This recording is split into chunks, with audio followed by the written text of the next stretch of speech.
Spoiler Sleepover is sponsored by Gore Clown Shop. Do you love all things horror? Books? Movies? Podcasts? Of course you do. Well, come on down to goreclown.com. Original artwork by an indie horror fan for indie horror fans. Use code SLEEPOVER at checkout to save 15% on your whole purchase. Oh, and did we mention? Gore Clown is the only place to get official Spoiler Sleepover merch. So don't forget to use Sleepover to save 15%. Stay indie, suckers!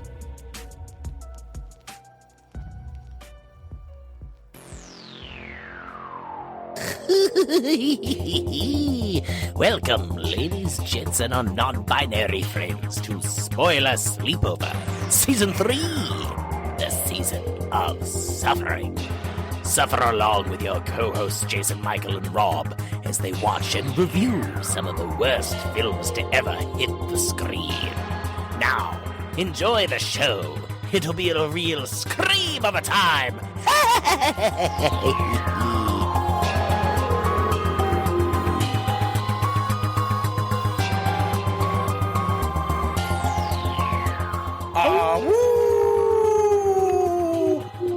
Werewolves of Summer. Yeah, Werewolves of Summer. That's your announcement right now. We are currently in what we are dubbing the Werewolves of Summer. We started last week with 2025. Stop making that mistake again. Yeah. Wolf: Spaceman. The shittiest spacesuit werewolf movie you've ever seen in your life. And would still be hilarious to see a space werewolf movie. Dude, just on the moon, it's like, it's always full, what do I do? I want that movie. I want Chucky on the moon too. We gotta get it. But before we get way too off the fucking tracks 2 seconds into this. I just got lost in a possible clash. I'm Rob. I'm Jason Michael. And we are, of course, back. Our second week of Werewolves of Summer, newly dawned earlier this afternoon of just going, oh, wait a minute. Because, you know, our naming scheme is great, but it always comes a little bit too late after we start something. But that's okay. Spoiler Sleepover. We're not talking about shit movies, but are we? Are we? In our second week, Rob, what are we talking about?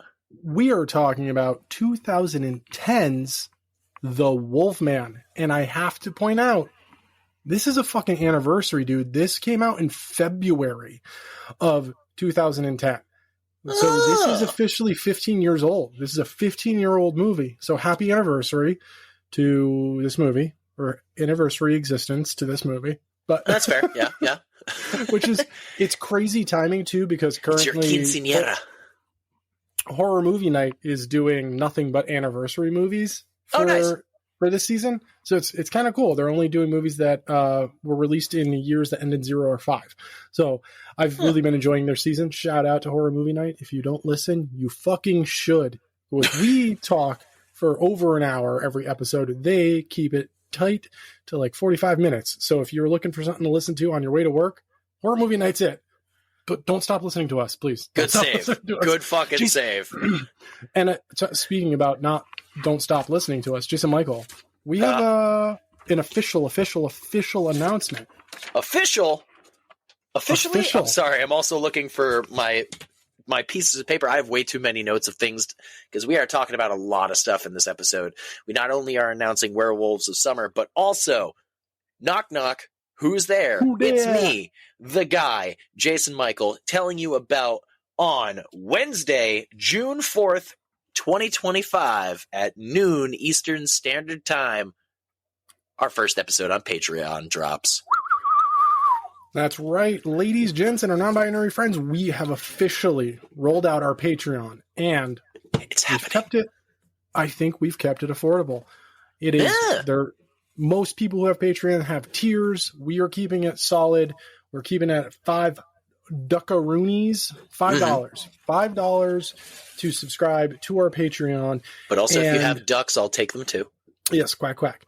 I'm pretty sure we mentioned this before. I know we mentioned it on one of our episodes for the Patreon, but I just want to put this out there for all of you just to hear it again, just in case I have not mentioned it. This is not the Patreon finances that will be coming in, we are not pocketing. Correct. This money will be going to making sure the podcast keeps going smoothly. Because currently, since day one, we've been paying out of pocket for everything. Not a complaint. We'll continue to do it. We love this. This is our passion. This is our love. We want to keep doing this, and we're going to keep doing it. But if we can make enough money to cover our hosting website, that would be fucking amazing, because getting all the episodes out to all the platforms that you suckers listen to us on is not free. So no. if we could get like 8 people to subscribe, that covers hosting, and that would be amazing. So Bosh, done. But everything you're going to be getting on Patreon, you're not going to get here. It's different content. It's, for the most part, unedited. So you're going to get to hear our flub ups. You're going to get to hear us just popping sodas open and looking at each other and going, "Ooh, maybe." Ooh. Yeah. Hearing us brainstorm and figure out a new closing line. Those sort you of fucker. things. Yeah, buddy. So, Jason Michael, how can they find us on Patreon? If you go to Patreon, you can, of course, search up Spoiler Sleepover Podcast or patreon.com/Spoiler Sleepover Podcast. You can find us there. Again, $5 for the tier that will get you everything to come. We have one episode, as you have already heard, June 4th, Wednesday at noon Eastern Standard Time. It's going to be, we're still working in progress of things. I know there's things we said that will be on that first episode, but we will roll them out as soon as this episode drops. So don't worry about that. We have some things already in the bag, ready to go. But please, pretty please with the cherry on top, if you enjoy what you hear here on the free listening apparatus of whichever podcast platform you have, and you enjoy hearing Rob and I talk about horror movies, whether they suck or not, and if you want to be able to support us and make this show continue to happen in any way, shape, or form, and whatever other adventures we might do with this show, please go support us on Patreon, Spoiler Sleepover Podcast. Again, all of the proceeds are going right back into the show. Not a single bit of this is going to us. It's all going to things for you. So, Wednesday, June 4th, noon, our first Patreon episode. Now, with all that out of the way, we have to talk about it eventually, but just not yet, because god damn it, do we have some openers. Rob, what's been keeping you up at night?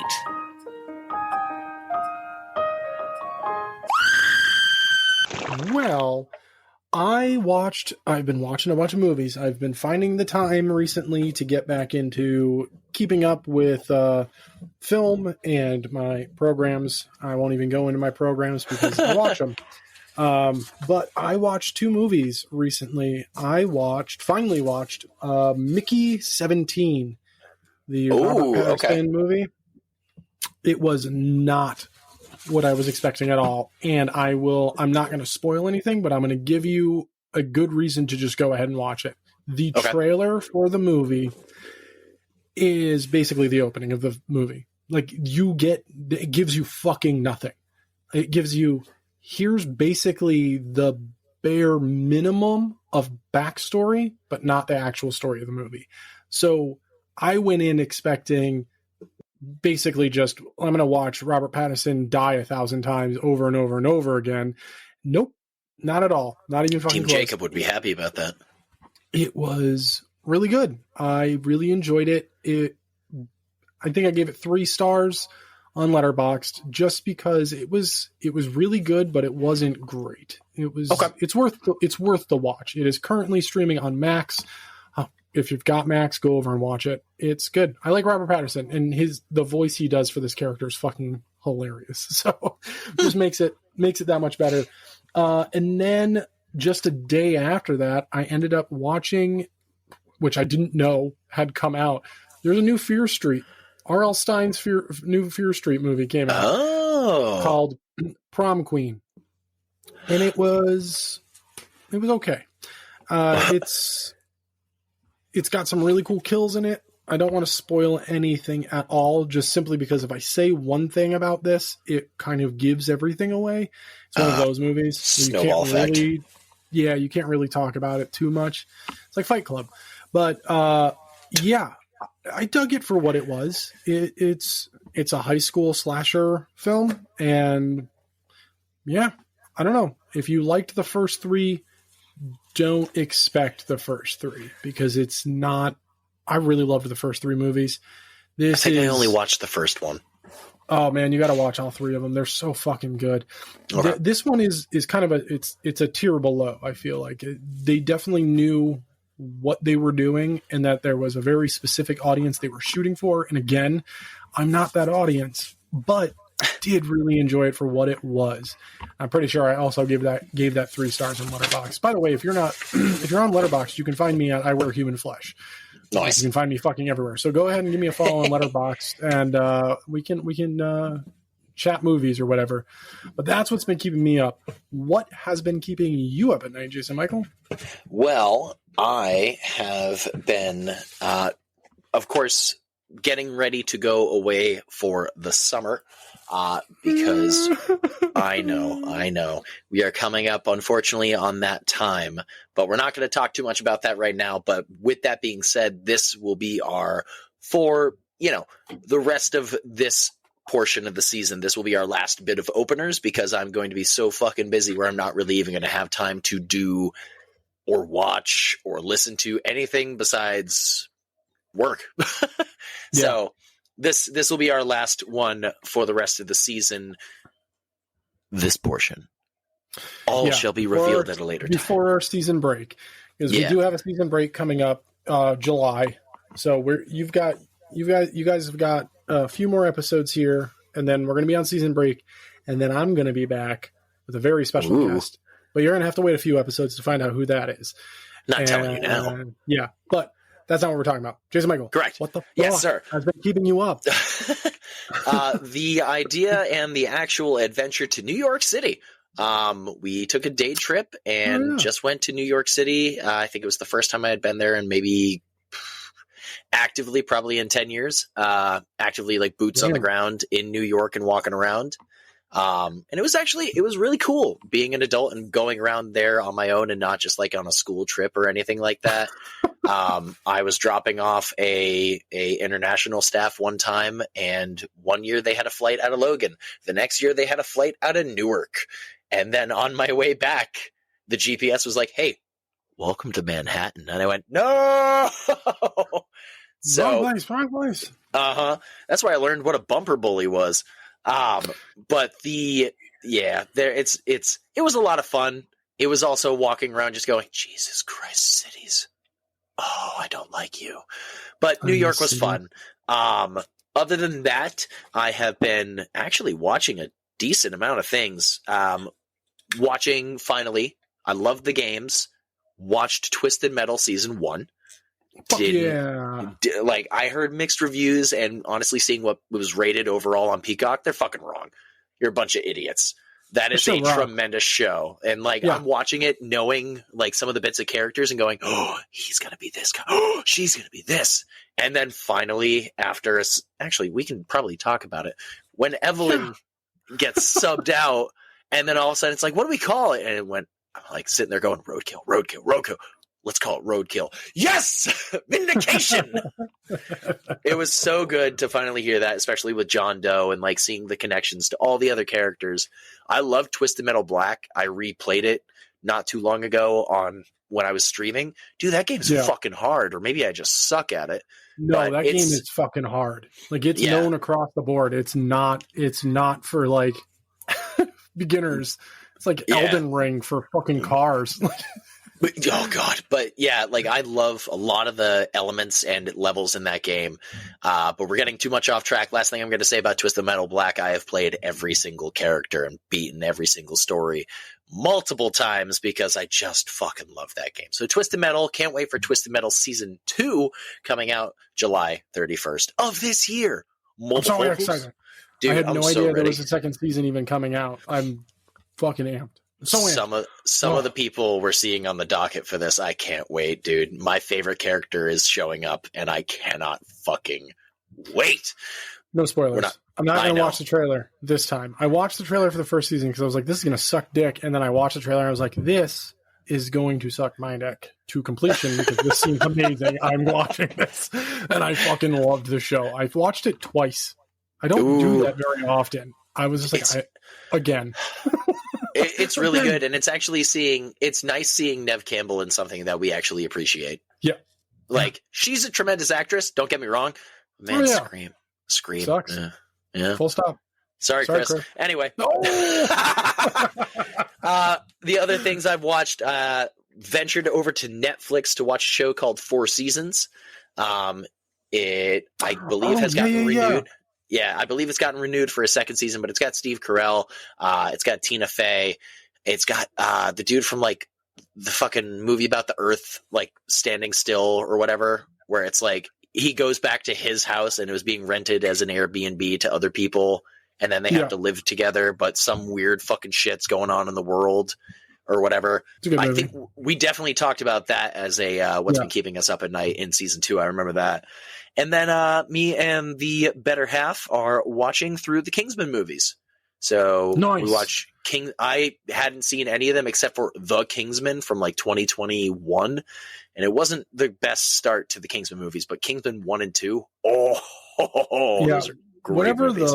the last movie was that came out. Oh no. Yeah. With Ralph Fiennes. I didn't like, but with Rasputin. Yeah, the first 2 movies are fucking fantastic. Good ass movies. The opener of 2.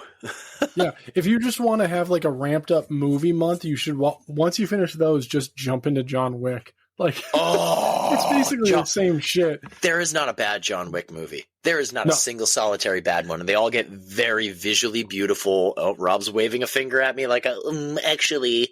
No, the movies are great. The TV show sucked dick. I didn't even finish it. I couldn't. Was it Ballerina? Is that what that was? No, they did an entire TV show based around the fucking hotel. Like, it's called the I forgot about that. Whatever.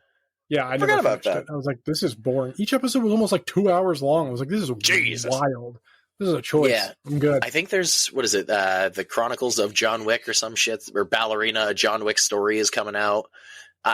We'll see. But no, the John Wick movies are incredible. Kingsman movies are incredible. We're going to watch The Kingsman again tonight to give it a second go for the first time since 2021. But that's what's been keeping us up at night. Let us know what has been keeping you up at night. If you've watched any of the movies or shows we've been talking about, definitely let us know your opinions on them. Are you a fan of The Kingsman? Do you think John Wick is great? If not, you're wrong.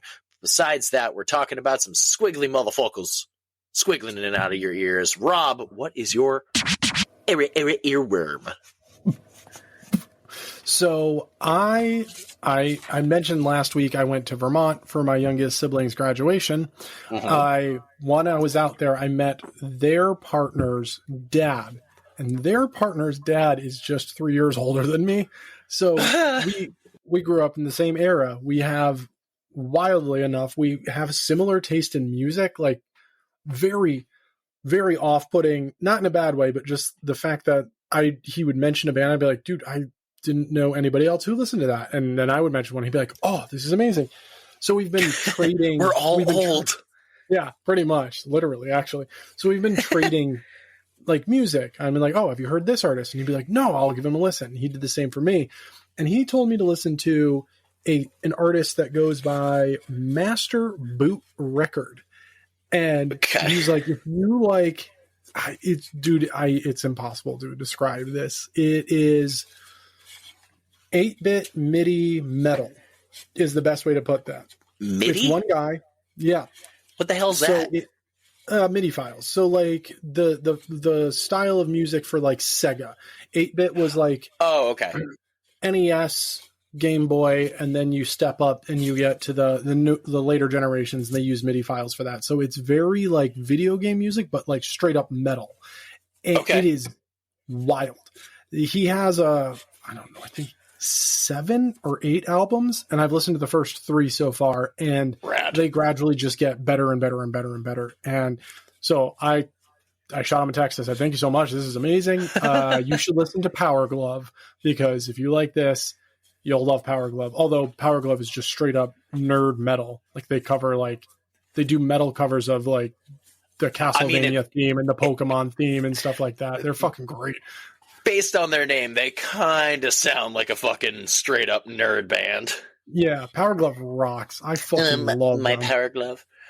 Welcome to the stage. Up, down, left, right, BA, start. The Konami code. That's actually a band. Fuck off, really? Yeah. God damn it. All right, there goes my joke. Anyway, go on. And they're not a nerd band either. Bitch! Yeah. So, but yeah, I've been listening to Master Boot Record. All caps, 3 words. Master Boot Record. Okay. Go check them out. They're on Spotify. They are also on Bandcamp. So if you have that and you're on Bandcamp, go on over and buy my album. I am still working on the second full-length album. I have a single on there and a full-length. My first full-length album is still up there, whopping $6.66, and that album is yours. So Hail Santa. Yep. Jason Michael, what is squiggling in and out of your head holes? Head holes. Don't talk about my head holes.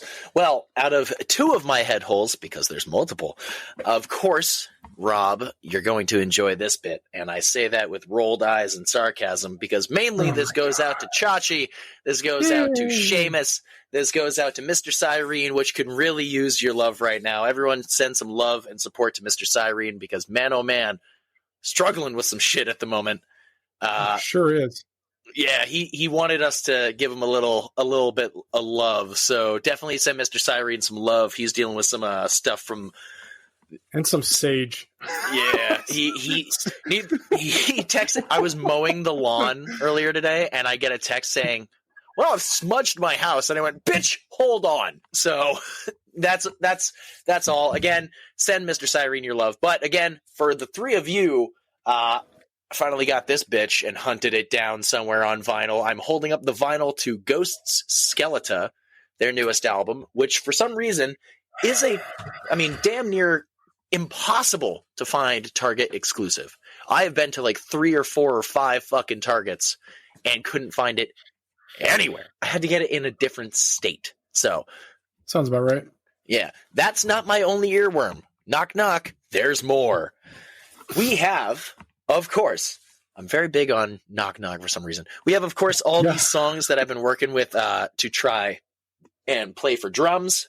We have Lacrima, Spillways, all the stuff that had been going up, which if you hadn't seen the vote that we posted last week, it was for voting between Gangsta's Paradise and Lithonia by Childish Gambino. Now, Gangsta's Paradise won. I hope you've enjoyed so far Lacrima and Spillways by Ghost. The playthrough of Gangsta's Paradise will be coming very, very soon, of course, being followed up by Lithonia by Childish Gambino. Very soon, you will also hear the next vote, so stay tuned for that. But the real fun fact of my earworm, this was actually for all 3 of them. The other one was only for everyone besides Mr. Cyrene. I jumped the gun. Pissed me off. That too. But this is really for Chachi, Seamus, and Mr. Cyrene. I've been on a corn kick. Yeah. Hey, don't leave me out. I fucking love corn. I know. With Chachi. No, I'm having this conversation with you, so there's no way it's not for you. I'm saying it to the people that aren't, for those that aren't here at the moment but are listening going, fuck yeah. Yeah. That's also for them because I've been on a corn kick recently. Love Korn. They're my second favorite band. And like I've been working my way back through their catalog. And honestly, Requiem, not that bad. It the really Nothing, isn't. I fucking love The Nothing. You know, Chachi was the one who pushed me to give that album a re-listen. The Nothing or Requiem? Requiem. Because I was shitting on it super hard because I was like, where the fuck did Korn go? Like, they lost themselves. And he's like, no, don't you fucking talk shit about... Like, give it a second. Chachi has Korn's logo tattooed on him. Like, you don't talk shit about Jonathan Davis Korn. On my leg. There you go. So... giving that album a re-listen, I mean, it was a few years ago. I was like, fuck, I slept on this. Like, I think it was also where I was in my life. It just didn't click well. I will say it straight out, without hesitation. My favorite and their best album, Life is Peachy. I fucking love that album from start to finish. I relate too much to some of those songs. So it's like, yeah. I do love See You on the Other Side. See, I personally love it. Follow the Leader is also a really good one. But yeah, Follow the Leader slaps. It's fucking everyone found Korn through that one album for the most part. I mean, I think Chachi and I were the outliers on that. We're first album ride or die bitches over here. Like we found Korn when Korn came out, and we were like, And then we found each other many, many years later and became brothers. And Nice. That's the story of Chachi. We have matching tattoos. I saw them for the first time live in 2013 when Head came back to the band, and like my brother and I watching him walk on stage at the Palladium was like seeing a fucking ghost. Hold the fucking phone. Go on. Did you say 2013 at the Palladium? Yeah, in Worcester. Dude, we were at the same motherfucker. concert. We were at the same concert. Fuck you, no way. Before we knew each other, we were at the same concert. Fuck you. That's fucking wild. Rad, dude. Fucking rad. Did you also go see them with Slipknot at the Saugus Arena in 2015? I've never seen Slipknot live. Bitch! Anyway. But yes, that was a tremendous show and a first introduction for me really to Korn. Like I had heard all their stuff before, but like I can comfortably say I know a bunch of people are going to hate on it, but since the Path of Totality, they fucking knew what they were doing. They're like, oh, people are into dubstep? Let's make a fucking dubstep album and then come back, use some of those elements. They're getting people from all walks of musical life into their old shit. Korn knows what they're doing. Oh, and then, like, after that, I love the paradigm shift. The Serenity of Suffering is a badass album. The Nothing, like you said, it was where I was in the world. Unfortunately, I had just had one of my friends I had grown up with pass away, and that album came out shortly after. And that album was mostly about how Jonathan Davis's wife had died. And it was just like, dude, this loss, the Nothing is a banger of an album. I can see what people might say if it's like they had this gritty, grungy, very like bare bones feel early. Yes. And now everything is like Sonic of them. It's so cool. Yeah, but bands fucking evolve. And like, here's the thing. I think the only reason we are slightly defensive on it is because we love Korn so much. Yeah. But there are other bands that like I really enjoyed at one point and then they evolved and I didn't like their evolution. And I'm like, oh, fuck them now. It all depends on if the band or if the artist means something to you at some point. Yep. Evolution sometimes works. Evolution for an individual listening, for a fan. Sometimes that evolution falls face first. And it all just depends. I mean, there's plenty of artists that I loved at one point. I mean, I'll say it right now. I love Marilyn Manson, his new shit. And I mean, like the shit he's released in 24 and 25 suck. Like it's not fucking good. And it bums me out. I really just want him to stop. Like I love him. I think he should just call it quits on new music and just tour once a year for 6 months. Play the hits, burn another Bible on stage, and just fucking stop. Just stop. I'm glad to see him trying to get sober again. See how long that lasts this time, because he does it every few years and then falls off the wagon. But I mean, that's been kind of the thing. Like all my favorite bands, like Avenged Sevenfold, they've changed their sound. People have been like, "Oh, they suck." Fuck you. They're adapting, they're changing, they're making new sounds, and it's beautiful. Yeah. Slipknot, same thing. Korn, Trivium, Ghost. I know you don't like Ghost, but that's okay. We're moving on from that. I haven't seen them evolve at all. That just sounds the same. As I'm saying this, also, when this episode comes out, obviously we said it's going to be our last bit of openers for the rest of this season before the mid-season break. I'm intrigued. This is my final thing before we move on.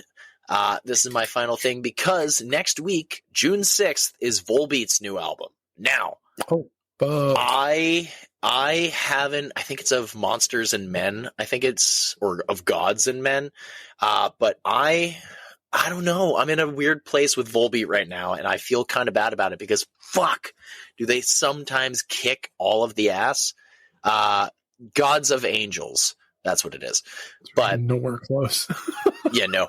But like their past, I think it's been 2 albums. There was Servant of the Mind, and then that was okay. But Rewind, Replay, Rebound, I have that occasionally. I'll put that back on. That'll be on loop for days after that. I love that album so much. It's a good album. And I feel like since then, and I don't want them to become it because I hate the ones that do it. I feel like Volbeat might become a band where they just take the same sounds and do the same shit. Because a lot of their shit that has been coming out for singles. Their new single, Time Will Heal, sounds like their ballad of Bonnie and Clyde. And it's like, oh no, honey. But we'll see what happens in a week, dude. As soon as Volbeat's new album drops, I will definitely be listening to it.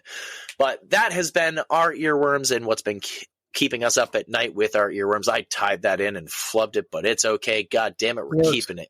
Last bitch. Yeah. Dude, we have a lot to talk about because we're not going to talk about much for a while.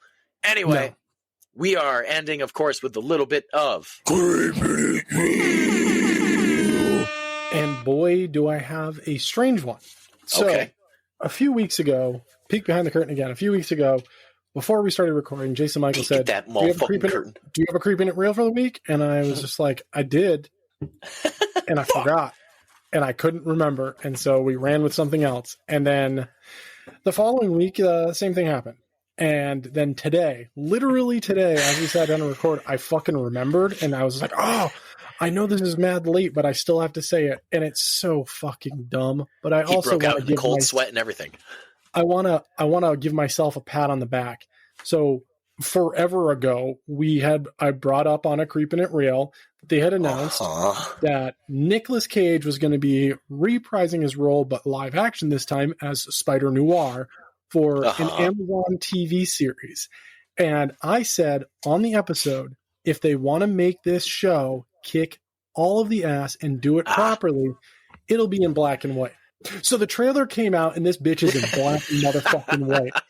Somebody's listening. Somebody heard me. I'm just going to say it was me. I'm going to say I put it out in the universe, and everything lined up, and there it is. So, yeah, it's a lame... Wear that crown like a motherfucking champ.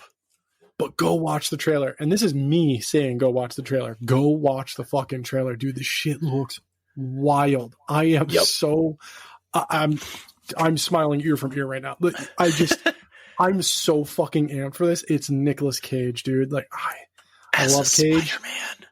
But it's in black and fucking white, dude. Like, this is how you do it. You finally just give us the fuck what we want. Like, Sony and Marvel, they balance that line so often where they were like, we might give you what you want. And then very rarely do they give us what we fucking want. This is a time where I know for a fact people were out there after watching the fucking animated Spider-Man movie and they heard Nicolas Cage as Spider Noir and they were like, we need that shit for real, for real. Holy fucking shit! Yeah, they were like, here it is. And then I said, you want to make this shit the best? You make that bitch in black and white. And they were like, hold my beer. And we got it. We fucking I swear to God, if in the fucking credits it doesn't say thank you for the black and white suggestion, Rob from Spoiler Sleepover. Motherfucker, Prime, we're coming for you. Yeah, because here's the thing too, is like when you look at all the set photos, everything's so fucking colorful and like super well lit. So you immediately, just set photo wise, you're like, why would you specifically get like a yellow and a red car if you weren't going to have this in color? And I understand like certain shades are like understandable in black and white. Like you're not like, oh, that's clearly red, but you can tell that they're different colors. It seems off. And if I find out that the trailer was a fucking misdirect, I'm going to punch a hole through my TV. And I'm going to find Captain Amazon Prime and I'm going to rip his nuts off. What if Spider Noir is just colorblind and we're just seeing it through his vision? Well, that's not the comic book.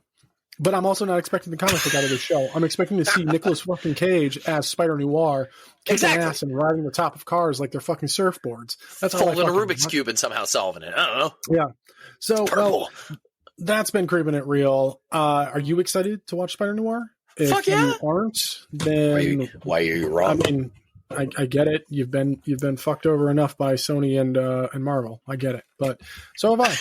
I just keep watching it. I'm a glutton for punishment. Welcome to the season of suffering. Although we're on a suffering break before our season break.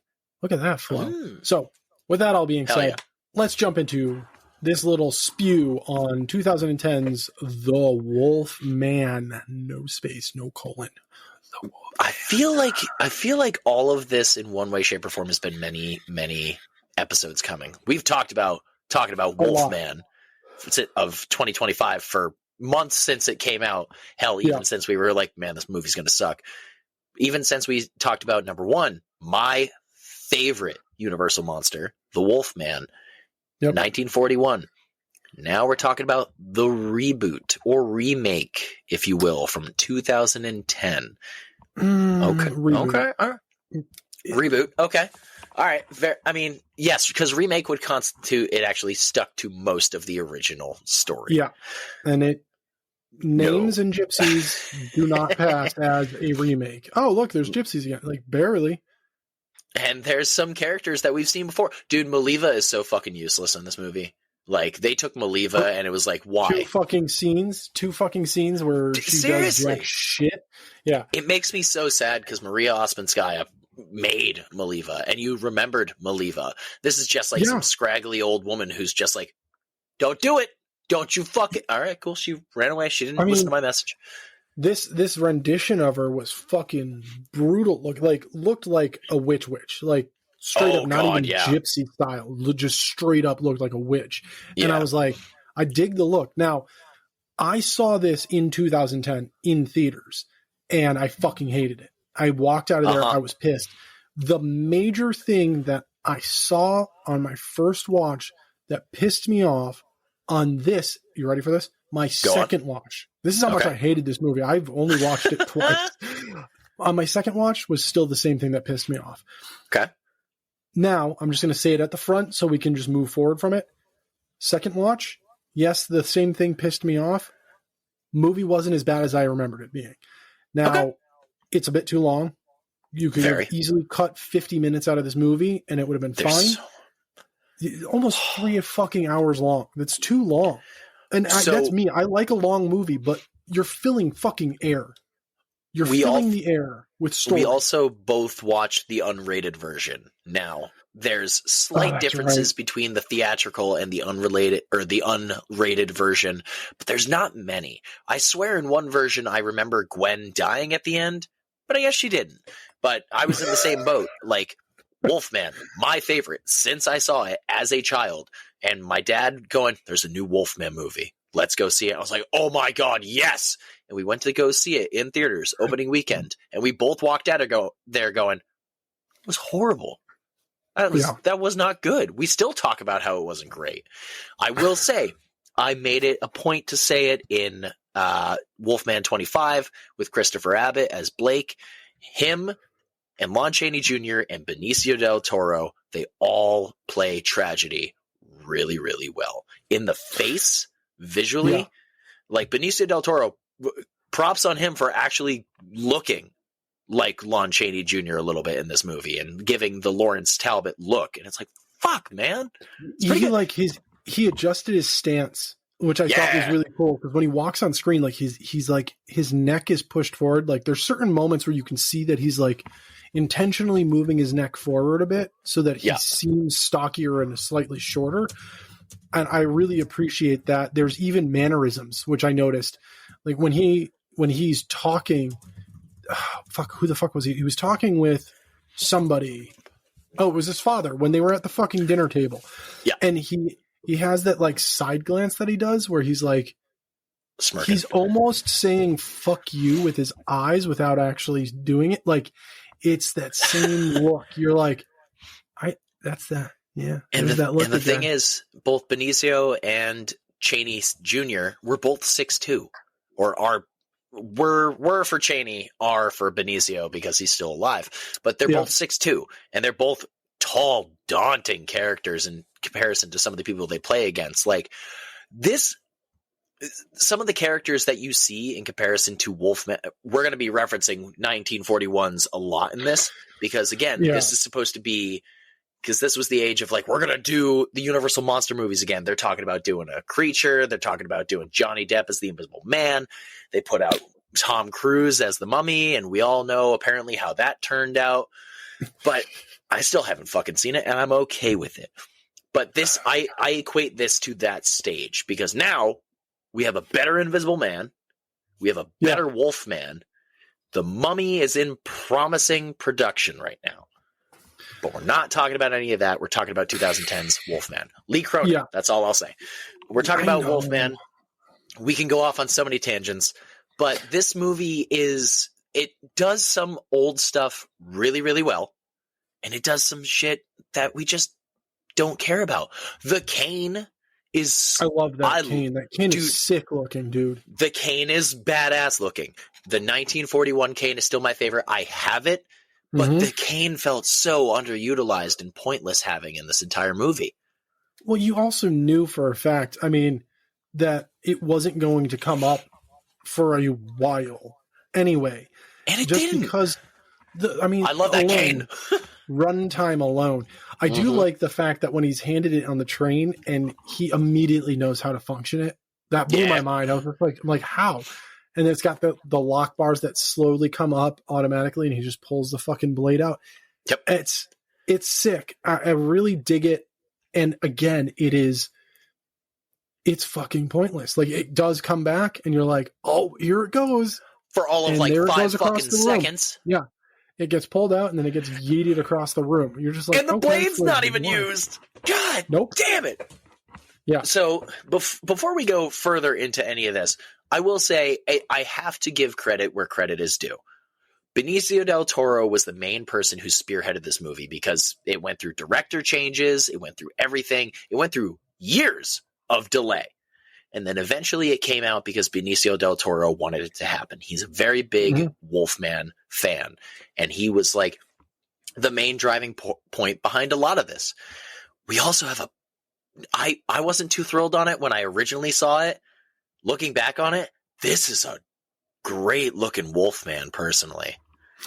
And would you like to know the reason why?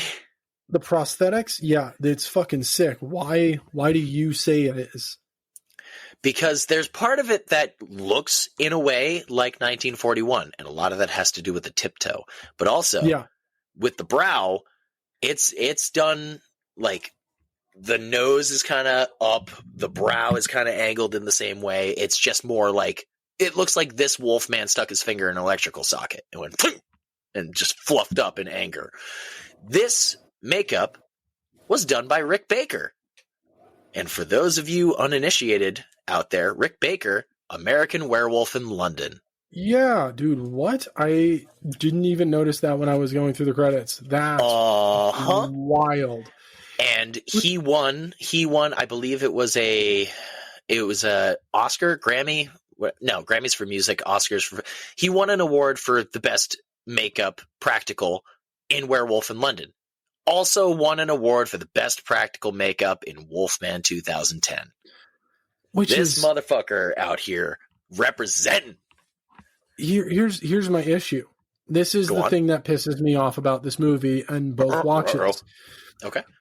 Amazing practical. Now that I know who the fuck did it, who created all of the amazing effects for the transformation in American Werewolf in London, the fucking CGI transformations in this movie are fucking terrible. Now, I get it's 2010. I'm not saying just because it's 2010 we had really great stuff. It's the way they go about transforming that sucks fucking ass. When he is strapped to the chair and he's transforming and he does that stupid elongated tongue lick, for fucking what? Like, it doesn't look good. It doesn't add anything. It's fucking terrible. I hated every fucking thing about it. It just angers me. There's behind the scenes stuff of the like digital animators going, I mean, a lot of it we had practical, but also, again, through the multiple problems this movie had of changing of directors and this, that, and the other thing, some of that had to be changed. I understand it can only go as so far excuses can go. But at the same point, yes, there are some really horrible shots, like when he goes, "Hey, I'm the Wolfman," just staring at the doctor who's been fucking with him since he's a kid, and then he comes out of the chair and starts fucking shit up. There are great moments in the transformations, and then there's moments. I personally think the chair transformation is way better than the crypt. I liked the crypt better because you see fucking less. Keep it that way.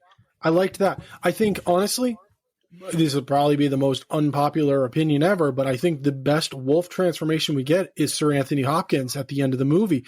All he does is grow fucking hair out of his face. And I was like, yo, and it happened so quick. It was minimal. We grew hair. and then the next shot is him in the practical, which is great.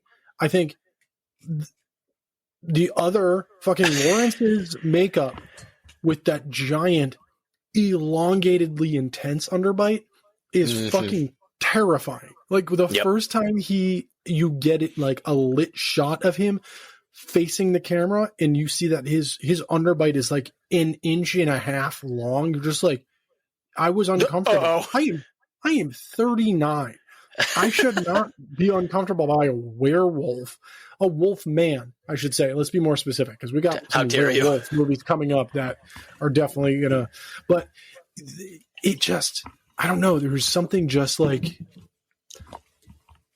it's so truly fucking animalistic, and it just really made me uncomfortable. I don't know, the fucking gypsy camp moment, that whole sequence. It was so good. So that's one of the things I think I've grown. I've definitely changed my rating on. When I first saw this movie, I was ready to write off the whole fucking thing and go, it's only 1941's Wolfman. There's no other Wolfman movie. As a kid.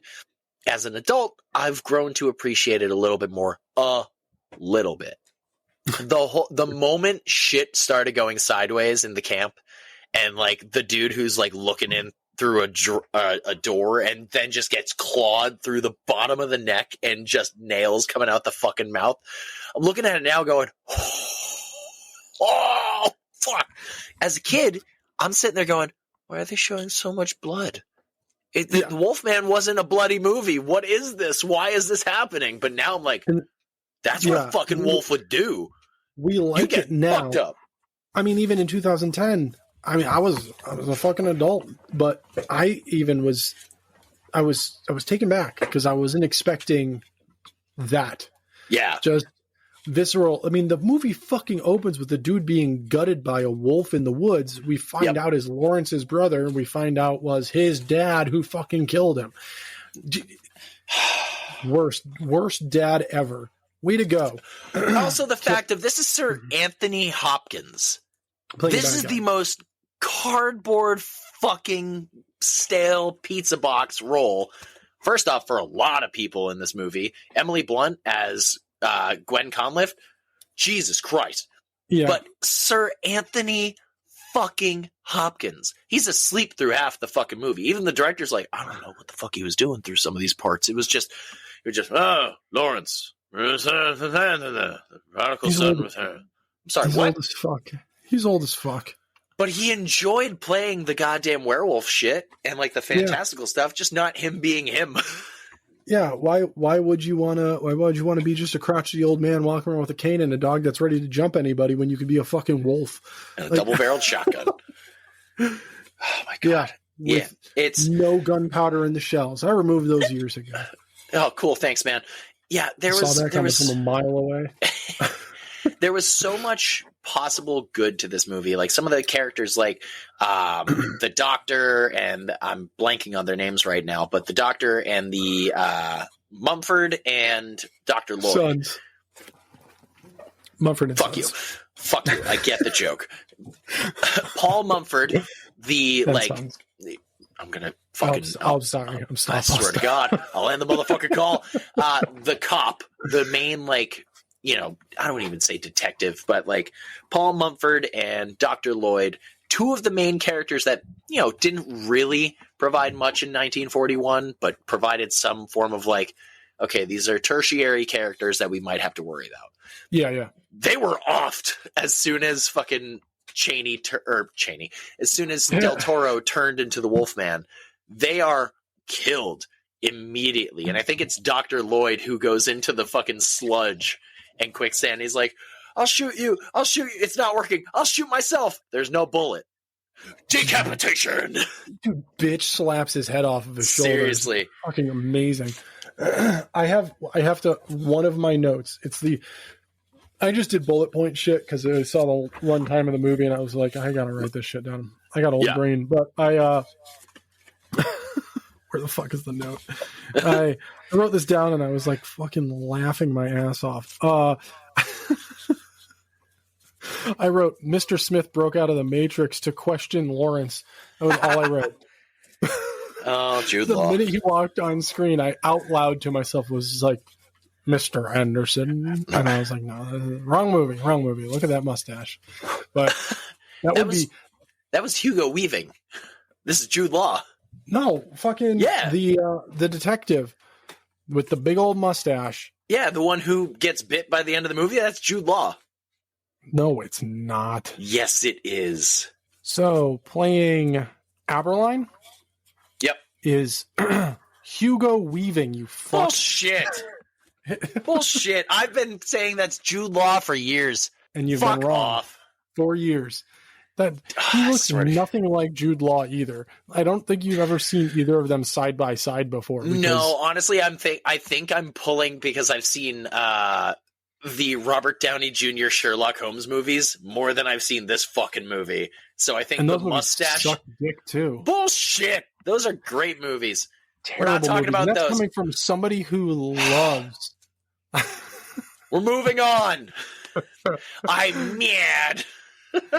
I was confusing Jude Law with a mustache as Watson instead of Hugo Weaving with a mustache. This is twice now. 2 different movies where you thought an actor was one actor and you were dead set it was that actor, and then I proved you're wrong. But that was fucking Mr. What was it, Smith. Tim Curry in Men in Black 3? Yep. Not him at all. Not even close. They don't even look slightly similar. Bullshit, dude. And he sounds like him. Fuck you. All right, we're moving on. I'm folding sourdough angrily, damn it. One's from fucking England. The other one's from New Zealand. I want you to go find your partner and be like, hey, does this guy with a New Zealand accent sound anything like somebody from your side of the pond? And watch how quickly she slaps the taste out of your mouth. I was honestly hoping you were going to say, go to New Zealand. And then I was like, fucking go to New Zealand. Okay, all right, man. You got me there. Oh, no. Where's Tim Curry? You're in the wrong fucking country, you idiot. You stupid American. God damn. What were we talking about?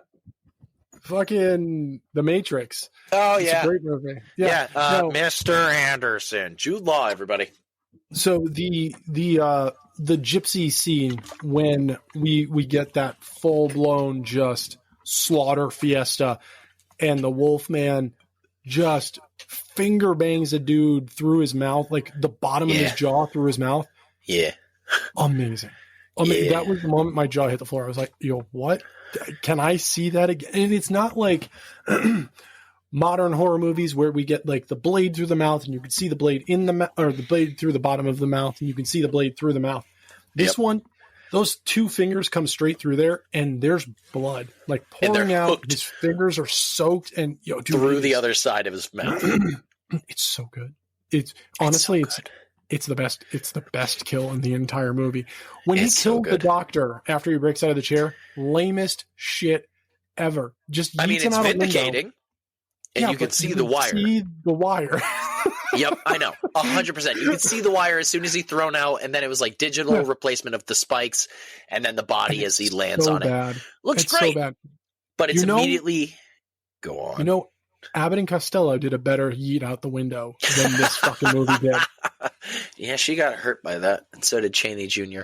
But that's real acting, bitch. That's real acting. There's a better kill coming up after that because it was done practically. The stuntman of the Wolfman. Now, I wrote his name down. Now, pardon me, I'm going to talk about it this entire time while trying to explain the scene because I want to find his name. The stuntman that performed, most of the running around as the Wolfman. Benicio was in the makeup. He was running around too, but like the extreme stuff of running on carpets at 20 miles an hour being pulled behind like an ATV to make him run faster. And then being attached by the wires at the hips to make the all fours run, which honestly I thought was as a kid. Dude, I can see it. There's one moment where I think it's in that same scene is the gypsy camp scene is when he's running on all 4 and then immediately goes to 2 legs like seamlessly. It is fucking wild. That was the moment where I was just like, dude, what? Like it's like obviously like wire work. It looks like fucking Crouching Tiger, Hidden Dragon ass shit. But when he gets back up onto 2 feet and just starts walking, I was like, yo, that's that's nightmare fuel. Like that's terrifying shit right there. Yeah. But like the stuntman, as soon as he gets into, I want to say it's like Trafalgar Square, but I know for a fact it's not. The like main area where he starts killing everybody and like tipping over the bus and just literally going ham on random citizens in England. The stuntman, Spencer Wilding, great last name for this movie, jumped off the top of more than 80 feet in the air, attached to wires, of course, to then land on somebody for that kill. That's not a digital jump onto a cop. That's him jumping off an actual fucking building to get that shot. Dude, that's why, because the dude's hat goes flying up in the air. Yeah! It's a great just wolf. Just it, that whole scene again. As a kid, I was going, well, "There's too much blood. It's brutal." Good. I'm looking at the set now, going, "That's a fucking wolf, dude. That's a werewolf going fucking nuts." And this is all after he broke out of the asylum that he was tortured as a kid, which I felt like wasn't entirely necessary. Like the whole backstory, him waking up in the tree after his first night, and "You've been done terrible things, Lawrence." Dude, all of the backstory, all of the flashbacks, fucking not needed.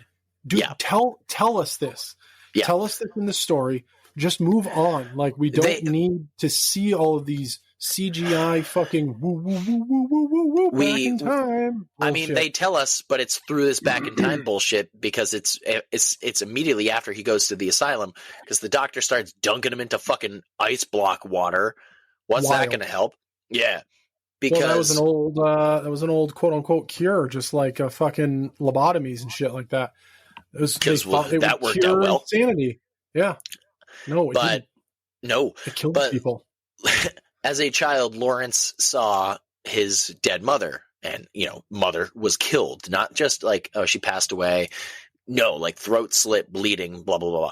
And then his father sent him away to this doctor. Turns out, because after several different torture scenes that we see, and like weird, trippy Gwen Conliffe side boob, because there's some unspoken tension between those two, which you can't tell because Emily Blunt's acting is like a fucking cardboard box in this movie.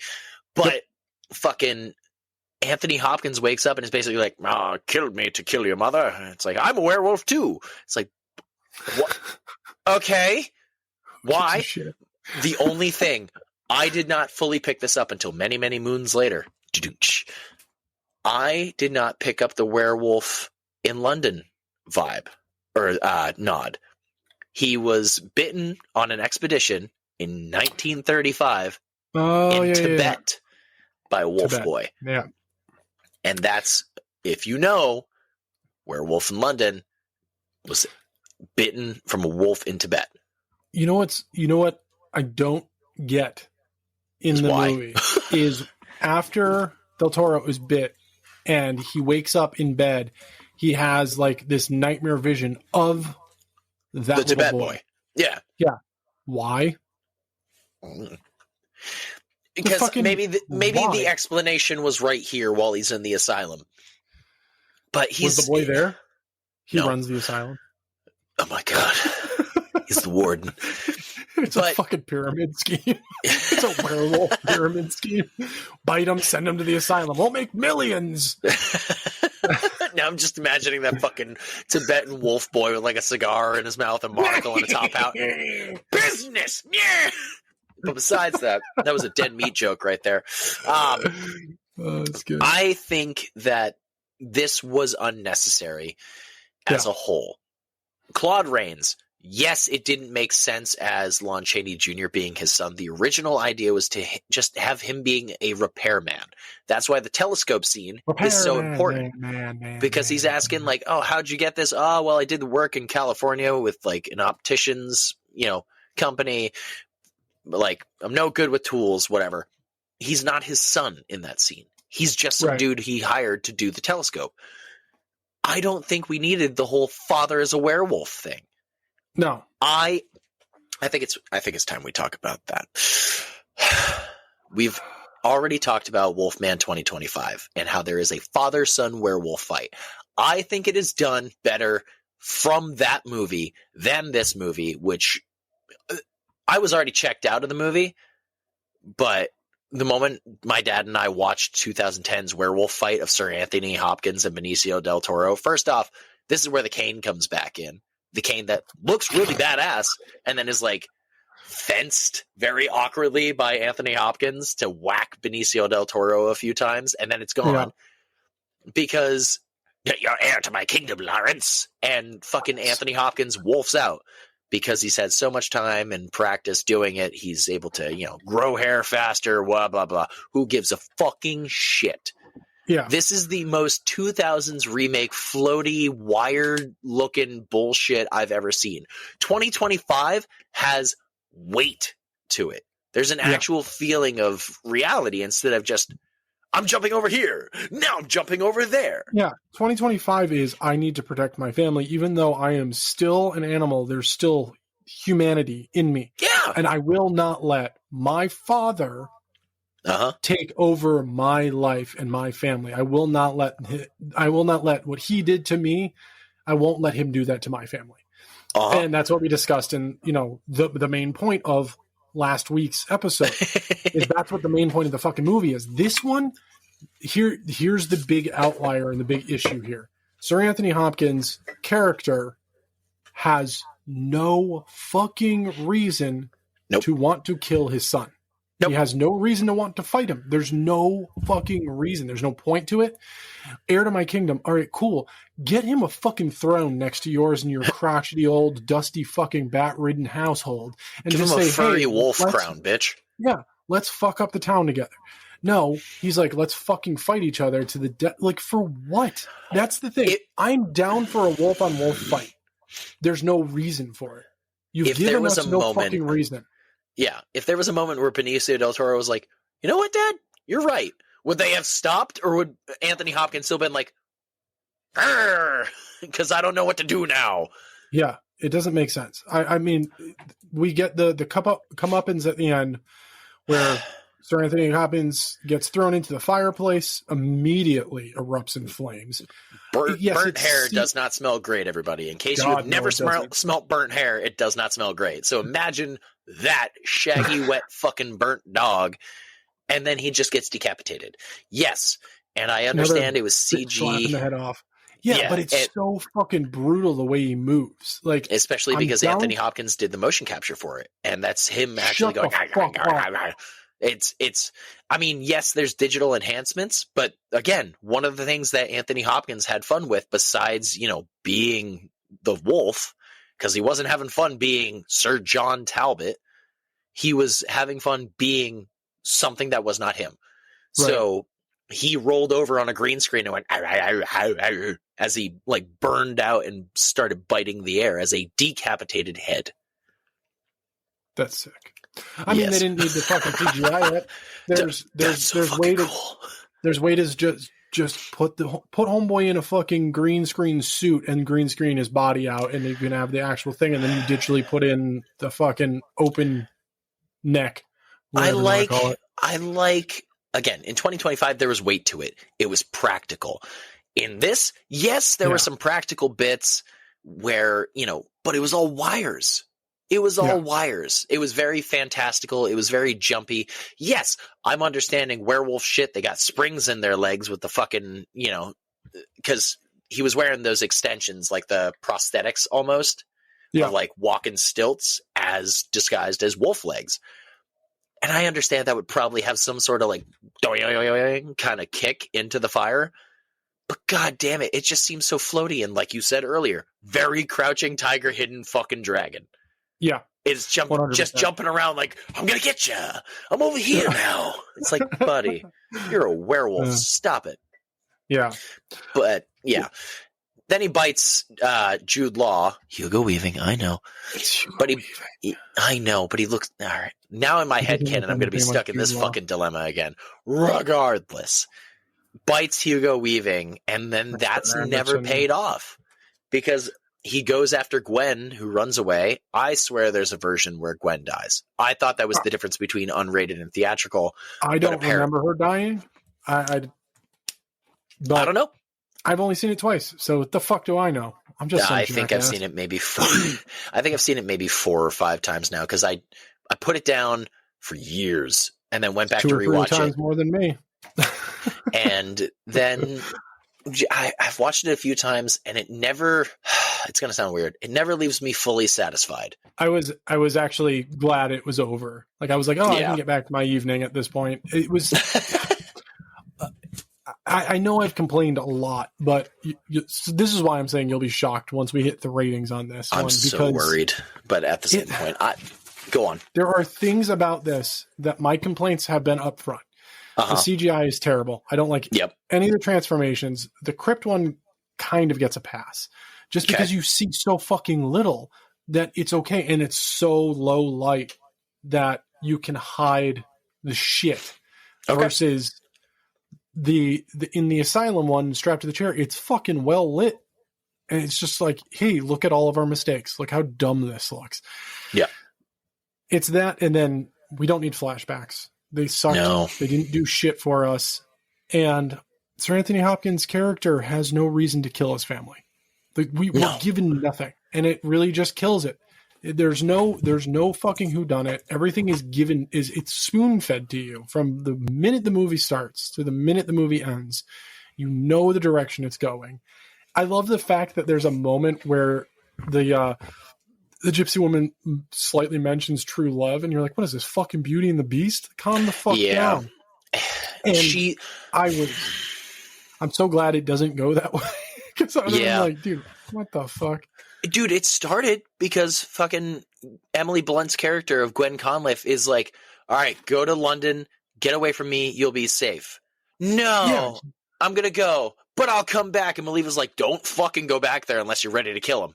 I'm going back. It's like, you are your brother. You are his brother's widow. Yeah. Man died like a month ago. You can't become Eskimo brothers with your actual brother. That's fucking weird. I will say some of the the other good things about this, again, learning more about this movie and going back and rewatching it as an adult, entirely here for it. And a lot of it has to do with Rick Baker, because he was a big fan. The reason why the man started doing makeup was Jack Pierce in the fucking first place.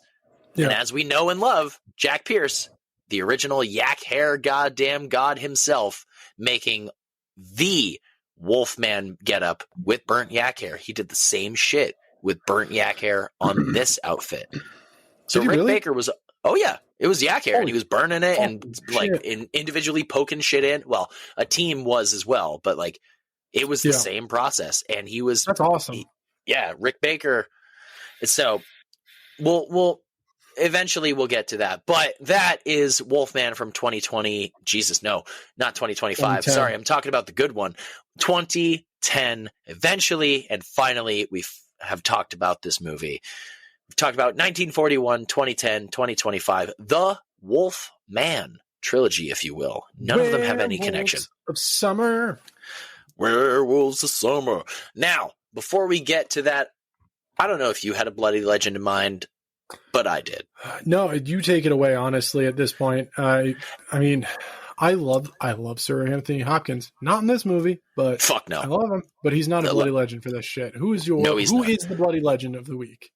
I will say honorable mention will go to Benicio del Toro, because he was the main person spearheading this thing of like, he's a Wolfman fan. He looks like Lon Chaney Jr. He actively was trying to make this movie happen and wanted to keep it prosthetic. He wanted to keep it physical and not digital. So honorable bloody mention goes to Benicio del Toro, but it's got to go to Rick Baker. It's got to go to Rick Baker. The prosthetics, the makeup, the fact that he is influenced by Jack Pierce to even start doing this. American Werewolf in London, the transformation and the physical, practical, like knuckles and things stretching, you see damn near the same shit in this movie. And yes, some of it is practical, and then a bunch of it is digital, unfortunately. But Rick Baker's vision, still in one way, shape, or form, turned out pretty damn okay for me, personally, as a Wolfman fan. So bloody legend, Rick Baker, right there, everybody. Rob. Yep. On a scale of 1 to 10 bullshit father-son werewolf fights, how much would you give Wolfman, the Wolfman from 2010? All right, this is where you're going to be shocked, because I feel like most people are going to think it's going to be super fucking low, but the major issues are a majority of the movie. So I'm going to go right in the middle of the road. I'm going to give it 5.25 stars. I'm giving it 5.25. Now, because there is something there, but the goal was completely fucking missed. Yeah. As a whole, the movie isn't terrible. There again, I'll stand by it. Like 45 minutes, maybe 50 minutes can be cut of this movie, and you have a damn near 10. Damn near. Completely remove the CGI and do practical, and it's an 11. Fuck There's a possibility for an amazing fucking reboot here, but they leaned in too hard. CGI should be used to add, not replace. Yeah. And there was a lot of moments where they just, all of the transformations, it was just used for the transformation. Like, no. If you want to see a cool Knuckle, like in the tomb, when his hands are fucking slowly dude, it's badass. It was practical in 25, just saying. Yeah. And so there's just, yeah. So 5.25, not even a half, 5.25. Okay. But yeah, what is your rating? So my rating, again, as an adult, I've grown to, I don't want to say appreciate it, respect this movie a bit more for what it was attempting to be. As a kid, would have given it a fucking -12. I don't care.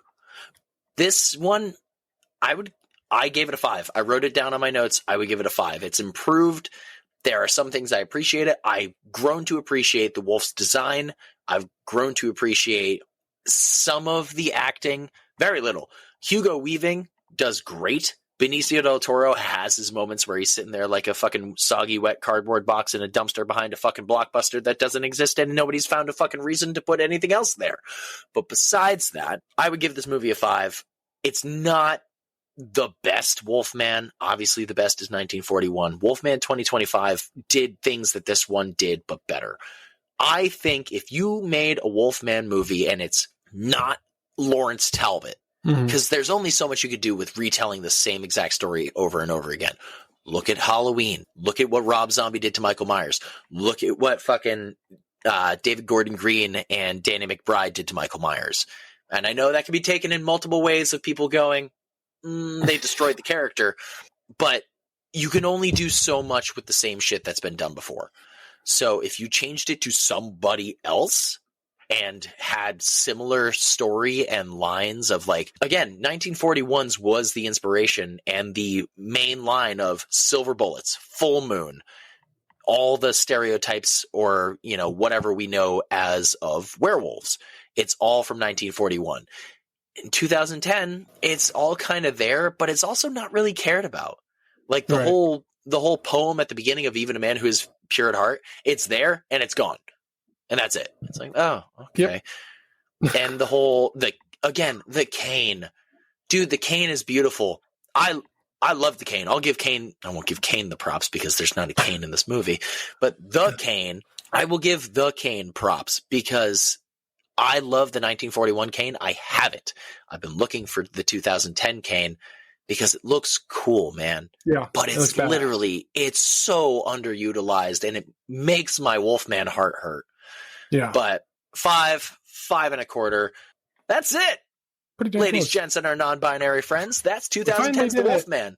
Holy fucking shit. Oh, that's long enough. Now we are on this. Yeah, we're on the same page as Wolfman from 2025. Eventually we'll do it. But hey, here we are. Here it has been. I hope you enjoyed it. Now, of course, because it's Werewolves of Summertime, boys. Yeah. Rob, what's our next werewolf movie that we're talking about? So we are jumping forward in time to 2024, and we will be watching and discussing Werewolves. This is a movie that I wish I had seen in theaters because it looks badass. And I rarely do this, but at the time of this recording, neither of us have watched it yet. So it's true. It'll be a first time watch. So this will be very fresh. And you know what happens when we do first time watches and we I hope we're both divided. Perspective. I hope we're so divided. It's either 50-50 or we both fucking despise the movie or we both fucking love it. So I personally have high hopes for this because the Join teaser, us, won't you? Yeah, the teaser trailer gave me the moon infects people and turns them into werewolves. So it's like a zombie movie with fucking werewolves. And fuck, dude, I'm here for that shit. Are you kidding me? Equally, I am as confused yet very optimistic. Like that dynamic is interesting. It's a new spin, and I'm here for it. I'm just hoping it's done well, and it's not just, they're infected by the moon. Moving on. It's like, okay, cool, whatever. It'll 100% be explained because in the trailer they show scientists like showing a study of it, Rad. So it gets explained. But yeah, so we'll be talking about 2024's Werewolves, and we'll be saving a very amazingly special movie for the last Werewolves of Summer movie. You'll have to stay tuned for that one. I'm excited for this one. Werewolves of Summer. Let's do this. Dude, I'm so ready. Until next week's Werewolves of Summer. Sleep tight, suckers!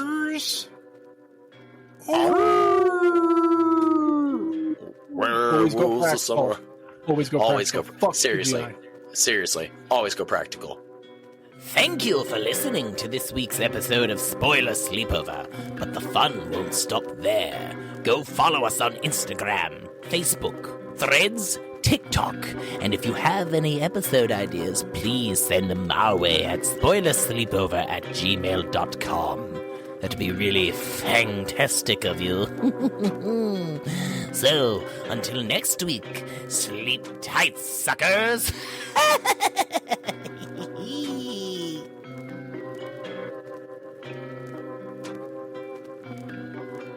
Spoiler Sleepover is sponsored by Gore Clown Shop. Do you love all things horror? Books? Movies? Podcasts? Of course you do. Well, come on down to goreclown.com. Original artwork by an indie horror fan for indie horror fans. Use code SLEEPOVER at checkout to save 15% on your whole purchase. Oh, and did we mention? Gore Clown is the only place to get official Spoiler Sleepover merch. So don't forget to use Sleepover to save 15%. Stay indie, suckers!